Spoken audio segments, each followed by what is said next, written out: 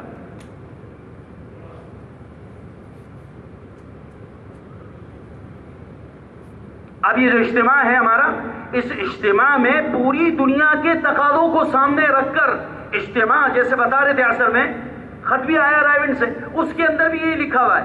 یہ حضرات فرما رہے ہیں کہ بھئی یہ جو ہمارے اجتماعات ہیں، یہ ہمارے اجتماعات حق کے قبول کرنے کی استعداد پیدا کرنے کا بڑا ذریعہ ہے. یہ جو ہمارا جمع ہونا ہے، یہ جو ہمارا جمع ہونا ہے، یہ ہمارا مجمع جمع ہوتا ہے، اس سے اللہ تعالیٰ لوگوں کے اندر حق پر چلنے کی استعداد کو پیدا کر رہے ہیں، اور دنیا کے اندر حق پر چلنے کی استعداد کا پیدا ہو جانا یہ اللہ کی بڑی نعمت ہے. جماعتیں الگ نکلتی ہیں، الحمدللہ سینکڑوں جماعتوں کے تقاضے ہوتے ہیں، اور ہر شہر والے اپنی اپنی محنت کو آگے بڑھا کر ان تقاضوں کو پورا کرنے میں لگتے ہیں، اور اللہ کے فضل سے سینکڑوں جماعتیں، ہزاروں جماعتیں اجتماع سے نکل جاتی ہیں. تو بھائیو، ہمارے لیے جو ساتھی ہمارے اجتماع میں گئے ہوئے ہیں، وہ ایک فکر کو لے کے گئے، ان کے لیے مشورے سے جانا طے ہوا، اور جن کے لیے رکنا طے ہوا وہ رکے. لیکن رکنے والوں کا بھی کام وہی ہے جو جانے والوں کا کام ہے. جو جانے والے کام لے کر گئے، فکر لے کر گئے، وہ رکنے والے اپنے علاقوں میں محنت کر کر اسی کام کے کرنے والے، ان کے بھی ذمے وہی ہے، ان کو بھی وہی کرنا ہے. اپنی مسجدوں کے اندر ہم نے اس کا ماحول بنانا ہے کہ 24 گھنٹے ہماری مسجدیں حضور صلی اللہ علیہ وسلم والے مبارک اعمال سے آباد ہوں، اور ہماری مسجدوں کے اندر گھنٹوں کے اعتبار سے دعوت کے حلقے ہوں، تعلیم کے حلقے ہوں، سیکھنے سکھانے کے حلقے ہوں، اور ہمارے وہاں پر اس بات کی محنت ہو رہی ہو کہ پوری دنیا کے اندر اللہ کا وہ دین جو اللہ تعالیٰ نے پوری دنیا کے انسانوں کی کامیابی کے لیے حضور کو دے کے بھیجا تھا، وہ ساری دنیا کے اندر عام ہو جائے. ہم اپنے مشوروں میں اس کو لے کے بیٹھیں گے، ہم اپنے مشوروں میں اس کو سوچ رہے ہوں گے، ہم اپنے تعلیم کے حلقوں کے اندر اس بات کو چلا رہے ہوں گے، اور ہم اپنے گشتوں میں اس کو چلا رہے ہوں گے. میرے بھائیوں، یہ ہمارا دن رات کا غم، دن رات کی فکر، دن رات کا سوچنا، اور ہر آدمی ہماری مسجد کا قیمتی ہے. ہماری مسجد کے ہر آدمی کو اس پر لانا کہ ہماری مسجد میں جتنے بھی نماز پڑھنے کے لیے مسجد میں آ رہے ہیں، ہمارے ہاں جتنے بھی محلے میں رہ رہے ہیں، یہ سارے کے سارے حضور کے کام والے بن جائیں. اس کے لیے مجھے فکر کرنی ہے، اس کے لیے ہر ایک سے ملاقات، ہر ایک سے ہمیں ملنا ہے، ان کے اوقات معلوم کر کے ان کے ملاقات کی جگہوں پر جانا، 2 ساتھی بن کے جوڑی بنا کر جائیں، ملاقات کریں. اگر 2 کی ترتیب نہیں بنتی ہے، میں اکیلا اس بھائی سے ملنے کے لیے اس کے گھر کے اوپر جاؤں گا ملاقات کرنے کے لیے.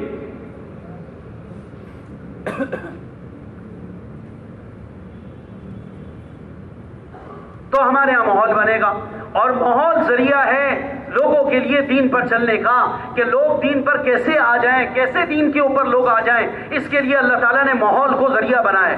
ماحول میں رہ کر آدمی کے لیے دین پر چلنا بہت آسان ہوتا ہے, اور ماحول سے اللہ نہ کرے آگے پیچھے ہو جائے تو بہت مشکلات ہوتی ہیں, بہت مشکلات ہوتی ہے. اس لیے بھائیو, اپنے آپ کو ماحول کا محتاج بنائیں, اپنے آپ کو ماحول کا پابند بنائیں, اور اپنے آپ کو ماحول کے اندر مستقل لانے کا اہتمام کریں.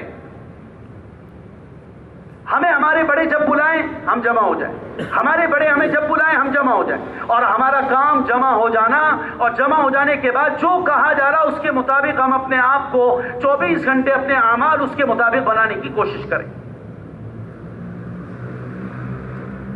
حضرات صحابہ اکرام رضوان اللہ تعالی علیہم اجمعین ایسا کرتے کرتے کرتے کرتے دنیا سے چلے گئے. اللہ تعالیٰ نے ان کو کامیاب کیا, اللہ پاک نے ان کو کامیابی و کامرانی عطا کی, اور ایسے ہدایت کا ذریعہ بنایا, ایسے ہدایت کا ذریعہ بنایا کہ قیامت کے دن ایک ایک صحابی ہزاروں لاکھوں انسانوں کی ہدایت کا ذریعہ بن کے اٹھے گا. اور محنت ہوگی بھائیو. دیکھو, محنت ہمیں کرنا اس لیے ضروری ہے, اس وقت کے اندر پوری دنیا میں مسلمانوں کے ایمان کو بچانا کتنا ضروری ہے, اور استعداد کتنی. آپ اس سے اندازہ لگائیں. رائیونڈ کے اندر تھے ہم, ایک کارگزاری آئی رائیونڈ میں, ایک جماعت افریقہ کے کسی ملک سے کام کر کے آئی. وہ جماعت والے گاؤں میں ایک بستی کے اندر کام کرنے کے لیے گئے. وہاں چند گھرانے مسلمانوں کے تھے, تو وہاں وہ کام کر رہے تھے. دوسری بستی والوں کو پتہ چلا کہ پاکستان سے کچھ مہمان آئے اور آ کر وہ فلانی بستی کے اندر وہاں لوگوں سے ملاقاتیں کر رہے ہیں, مل رہے ہیں, اور وہاں پر ٹھہرے ہوئے ہیں.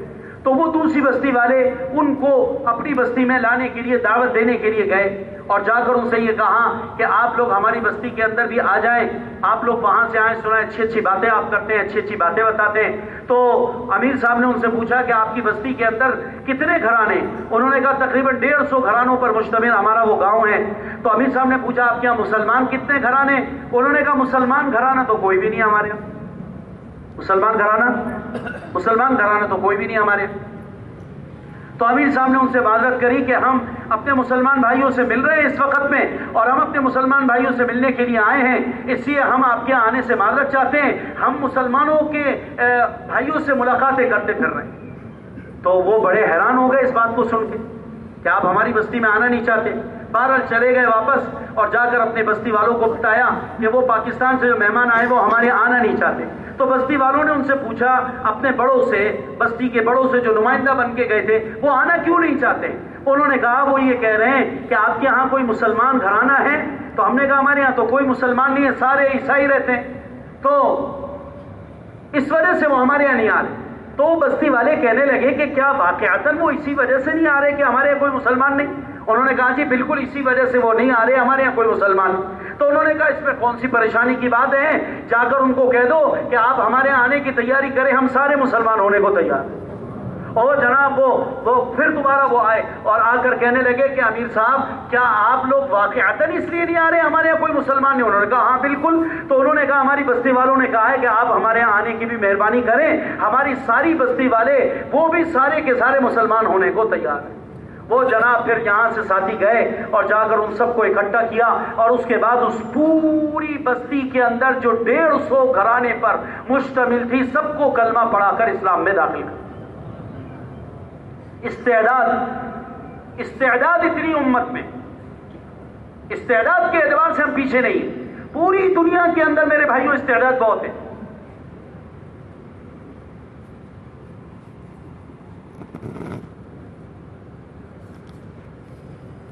ہمارے مولانا محمد عمر پالپوری صاحب نور اللہ برکتہ فرمایا کرتے تھے, دنیا کے اندر جو کفر اسلام کے خلاف سخت رویہ اختیار رکھتا ہے اور سخت رویہ اپنایا ہوا ہے, یہ کفر کے اندر 3 سے 4% ہیں. باقی 95% کفر دنیا کے اندر اس لیے کفر ہے کہ وہ کافر کے گھر میں پیدا ہو گئے تو کافر ہیں, وگرنہ اب تک وہ سلیم الفطرت طبیعت پر قائم ہیں. اگر تم ان لوگوں کے پاس جا کر اسلام کو پیش کر دو گے وہ بغیر کسی حجت کے اسلام کو قبول کر لیں گے. یہ 4-5% ہیں جنہوں نے دنیا میں ساری مسائل پیدا کیے ہوئے, وگرنہ پوری دنیا کے اندر انسانیت میں اب تک انسانیت اس درجے میں موجود ہے کہ جماعت والے جاتے ہیں اور جانے کے بعد وہاں پر حضور والی مبارک زندگی کو لے کے ان کی بستیوں سے گزرتے ہیں اور وہ ان کو دیکھ کر اسلام میں داخل ہو جاتے ہیں. بھائیو اگر محنت ہوگی نا، یاد رکھیے گا، محنت اگر ہوگی نا تو اللہ تعالیٰ دہریوں کے گھروں میں بھی موحدین کو پیدا کرے گا. اور اللہ نہ کرے اگر ہمارے ہاتھ سے محنت چلی گئی تو بھائیو موحدین کے گھروں میں بھی دہریے پیدا ہوں گے. مسئلہ ہے بڑا. مولانا جمشید علی صاحب رحمۃ اللہ علیہ کہا کرتے تھے کہ اس مبارک دعوت والے کام کی، اس مبارک کام کی محنت سے اللہ تعالیٰ نے جو ہمیں دو بڑے عظیم فائدے دکھائے نا وہ ہم نے اپنی آنکھوں سے دیکھے. اس مبارک کام کے مولانا الیاس صاحب رحمہ اللہ کی محنت، اس محنت سے دو بڑے فائدے ہمیں نظر آئے. حضرت فرمایا کرتے تھے ایک فائدہ تو ہمیں یہ نظر آ رہا ہے کہ جتنا اسلام دنیا کے اندر باقی تھا اس مبارک محنت کے شروع ہونے سے وہ باقی رہ گیا، وہ نیچے نہیں جا رہا. بات ٹھیک ہے غلط ہے بتاؤ؟ جو موجود اسلام ہے وہ محفوظ ہو گیا. اور حضرت نے فرمایا دوسری خوشخبری کی بات یہ ہے کہ اس مبارک محنت کی وجہ سے مٹا ہوا دین اللہ تعالیٰ دوبارہ زندہ کرتا چلا جا رہا ہے. اور پھر ایک دفعہ اور بھی یہ بات فرمایا اس کے علاوہ دو فائدے ہم نے اور بھی دیکھے. وہ یہ کہ اس مبارک محنت کی برکت سے ایک بڑا فائدہ تیسرا ہمیں یہ نظر آیا کہ مسلمانوں کا کفر میں جانا بند ہو گیا. اور چوتھا بڑا فائدہ یہ دکھائی دیا کہ کافروں کا اسلام میں آنے کا داخلہ شروع ہو گیا. یہ چھوٹے فائدے ہیں بڑے فائدے؟ بولیے بھائی، چھوٹے فائدے ہیں. آپ اپنے آپ کو اور میں اپنے آپ کو سوچیں، دعوت والے کام میں لگنے سے پہلے ہم میں دین کے اعتبار سے جو دین مٹا ہوا تھا وہ دین ہمارا دوبارہ زندہ ہو رہا ہے کہ نہیں ہو رہا؟ اور جو موجود تھا وہ محفوظ ہو گیا کہ نہیں ہو گیا؟ دعوت والے اس مبارک کام کی یہ اپنی تاثیر ہے ذاتی بھائی، اس کا یہ اثر ہے کہ موجود دین محفوظ ہوگا اور مٹا ہوا دین دوبارہ، بولیے بھائی، دوبارہ زندہ ہوگا. اور اللہ تعالیٰ کافروں کے لیے اسلام میں آنے کے راستے کھول دے گا. لوگ آئیں گے. اثر کے بعد وہ کارگزاریاں سنا رہے تھے کہ کیسے ایک بچی جو ہے وہ کس بات کو دیکھ کر اسلام میں داخل ہونے کے لیے تیار ہو. کہ ایک مسلمان مریض وہ اسپتال کے بیڈ پر لیٹا ہوا اپنی نگاہوں کی حفاظت کر رہا ہے. اس نگاہ کی حفاظت والے عمل کی وجہ سے اللہ تعالیٰ نے وہاں پر کام کرنے والی وہ بچی جو سال سے کفر کے ساتھ کام کر رہی تھی وہ اس مسلمان مریض کے اس حال کو دیکھ کر اسلام میں داخل ہو جاتی. ہمارا ایک ایک عمل پوری دنیا کے اندر بھائیوں اسلام کو لانے کا ذریعہ ہے. ایک ایک عمل ہمارا. اس کے لیے بھائیوں ہمیں ہمت کرنی ہے، اس کے لیے ہمیں کوشش کرنی ہے، اس کے لیے ہمارے کو محنت کے تقاضوں پر کھڑا ہونا ہے. اور بھائیوں ہم جتنا کرتے چلے جائیں گے یہی کرنا ہمیں کام آئے گا اور یہی کرنا ہمارے لیے خبر کے اندر کارآمد ہوگا. حضرت معاذ بن جبل رضی اللہ تعالی عنہ نے بیان فرمایا اور بیان کے اندر لوگوں سے کہا کہ لوگوں یاد رکھو کہ تم اپنے پرانے گناہوں کو نئی نیکیوں کے ذریعے سے مٹایا کرو، اپنے پرانے گناہوں کو نئی نیکیوں کے ذریعے سے مٹایا کرو. اور کہا کہ دیکھو ایک نیکی وہ ہے جو تم کر کر آگے بھیج چکے ہو اور ایک نیکی وہ ہے جو تم چھوڑ کر دنیا میں جانے والے ہو. کوشش کرو کہ جو چھوڑ کر نیکی جا رہے ہو تمہاری وزنی ہو. وہ نیکی کیا ہے؟ آدمی دنیا سے چلا جائے گا تو حدیث پاک کے اندر آتا ہے جتنا پیچھے والوں کے اندر صدقہ کر کر، صدقہ جاریہ کر کر، لوگوں کو دین سکھا کر، لوگوں کو دین پہ کھڑا کر کے چلا گیا، جتنے لوگ بعد کے اندر دین پر عمل کریں گے اللہ پاک تمہیں اجر عطا فرمائے گا. آدمی خبر کے اندر چلا جائے گا اور جانے کے بعد اس کے وہاں پر اجر. اب ہمارے جتنے بڑے چلے گئے حاجی عبداللہ صاحب رحمۃ اللہ علیہ کی قبر پر ابھی تک جب بھی جاتے وہاں پر ہر وقت کچھ لوگ کھڑے ہوئے حاجی صاحب کے لیے کیا پڑھ رہے ہیں؟ بولیے، دعا کر رہے ہیں. ہمارے ایک ساتھی ملے مجھے یہاں کراچی میں کہنے لگے مولوی صاحب میں نے قرآن مجید ختم کیا، میری سمجھ میں نہیں آ رہا تھا کہ قرآن مجید جو ہے میں کس کو بخشوں. تو خیال آ گیا بھائی نور محمد فاروقی کا، آپ کے والد کا. تو کہنے لگے کہ میں نے فوراً اسی وقت میں یہ نیت کری کہ میں اپنے حاجی کو نور محمد کو یہ قرآن بخش دیتا ہوں. تو میں نے قرآن ختم کیا. قرآن ختم کرنے کے بعد کس کو بخشوں یہ ذہن میں نہیں آ رہا. حالانکہ اماں بھی نہیں ہے، ابا بھی نہیں ہے، کتنی بڑی بڑی عظیم شخصیات ہیں. اللہ تعالیٰ لوگوں کے جی میں تمہارے لیے دعا کرنا ڈالے گا. تمہارے مرنے کے بعد اللہ تعالیٰ تمہارے لیے دعاؤں پر لوگوں کو کھڑا کرے گا. اور لوگ تمہارے لیے دعاؤں میں لگیں گے اور لوگ تمہارے لیے اعمال کریں گے اور تمہاری طرف سے لوگ اعمال کریں گے، جیسا کہ جناب رسول اللہ صلی اللہ علیہ وسلم کی طرف سے اور آپ کے صحابہ کی طرف سے اب تک عمل ہو رہے ہیں۔ مولانا زکریا رحمہ اللہ نے کہا کہ میرے پاس ایک خط آیا، اور آپ بھی حضرت نے لکھا ہے، میرے پاس خط آیا تو میں نے اس خط کو اپنے پاس محفوظ کر لیا، اس خط کو میں نے محفوظ کر لیا، میں اپنے امور میں اپنے اعمال میں لگا ہوا تھا۔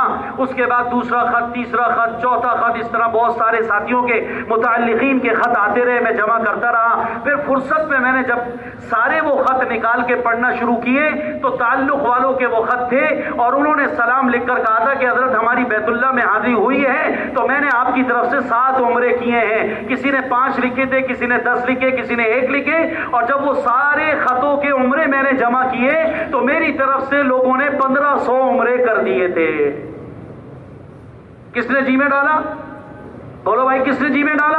اللہ نے جی میں ڈالا کہ میں اپنے بھائی کی طرف سے عمرہ کروں، میں اپنے بھائی کی طرف سے حج کروں، میں اپنے بھائی کی طرف سے یہ دعا کروں، میں اپنے بھائی کی طرف سے۔ اللہ تعالیٰ لوگوں کے دلوں میں محبت ڈالا کرتا ہے اور اللہ تعالیٰ لوگوں کی محبت کی وجہ سے ہماری بخشش کا انتظام کر دیتا ہے، ہمارا کام بن جائے گا۔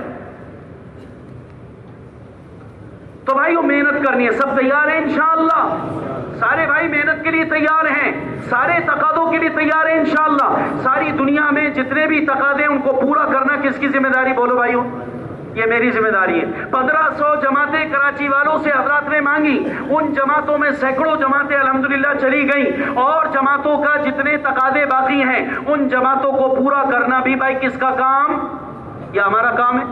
اندرون ملک سال جماعت چلی جائے اور وہ اجتماع سے روانہ ہو جائے، اس کے لیے پورے کراچی میں، پورے پاکستان میں آواز لگی اور پورے پاکستان سے جماعتیں بن کے الحمدللہ پہنچ رہی۔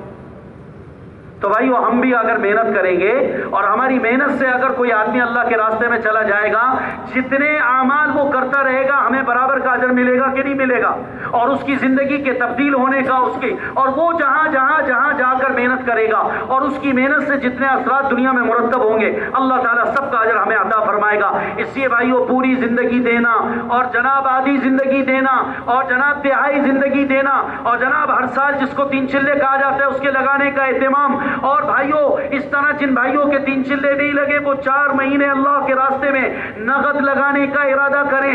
تو اس مجمع کے اندر جتنا وہ مجمع بیٹھا ہے جن کے اب تک 4 مہینے نہیں لگے ہیں، ہمت اور حوصلے کے ساتھ وہ بتائیں کہ 4 مہینے کے لیے نقد اللہ کے